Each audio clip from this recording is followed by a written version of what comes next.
Hey all, Zach Lokes. Let's talk some more about how we can develop garden and food forest systems, edible ecosystems in a piece of land. Here behind me, we have a rural neighborhood. There's a dozen so houses along this street, and there's small fields available as well as long lines, common lines along fences, edges of the field, edges of the forest, and the houses and property lines themselves. How do we go about doing layout? Well, we've talked about doing layout along common lines, and behind me there's a space for a decent sized garden of about, say, 12 beds at 50 feet long. These are beds that are 4 feet from center of path to center of path. Maybe we'll make them about 8 inches high. But there's some things to consider, and that is certain obstacles that are already here. In this case, there's actually a tree, a fruit tree, that's in line with the overall layout of the land. In doing the measurements, I see that if I make a bed centered on this tree here, I'm actually going to be able to have an edible hedge along the northernmost bed in this garden system, and I can continue that line with other fruit trees and berry bushes. So I can start to put in here pears and plums and currants and chives and echinacea and things like that in a linear food forest or an edible hedge along the topmost bed in this garden system.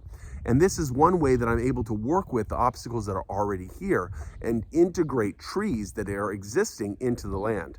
If I'm laying out a garden and there's random trees everywhere, I first ask myself which trees are the most important ones, the most valuable ones, the healthy ones, the ones that are doing well, and then can I fit them into the new layout? Because often you'll find trees have been planted here and there in old fields, but then you want to go into a more serious, organized system for food production. That's a permabed system in the way that I think, a system where you have repetition of organized beds so that you can assign values of production to each one. A value, by that I mean, is it going to be a bed that produces fruits or berries or fruits and berries, or a bed that's producing vegetables, or is it a bed that's producing herbs and low-growing perennial things like chives? And by assigning those values on that repetition of beds, you're able to create a pattern. And that organized pattern is what edible ecosystem design is all about. Organized edible diversity, so you get high diversity, high production, but efficiently, which makes profitability. Whether you're commercial or whether you're homesteading, it's important that there's production and that production be profitable. There's more coming out than is going in money, time, energy, resources. So organizing is important, and integrating existing trees into the overall layout so that tree ends up dead center in the bed is a really key way of doing this, as well as other features in the land. There's actually a ditch over here as well, and if you look at this ditch, we want to continue to integrate this into our design because this is an important aspect of the overall landscape in this property. This is helping reduce the water coming off this hillside here behind me.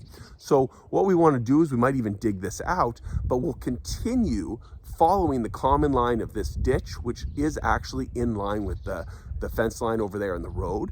You'll find that actually human landscapes are quite organized and uniform. So if we follow those common lines as much as possible, we create systems that can continue to be organized and uniform and managed easily into the future. And let the wildness come not in the layout, but in the diversity that we chose, so to speak. So this ditch will continue to be used. We might dig it out and actually add and then build the series of raised beds in line with that going down this hill. So we'll end up with our 12 beds down that hill. And this tree will be centered in bed number 1 with other trees that continue to be planted in that bed. In this case of this design, we're thinking about doing 6 beds in perennials, 6 beds in annuals. So a food forest followed by a small homestead garden plot. So we'll see you next time.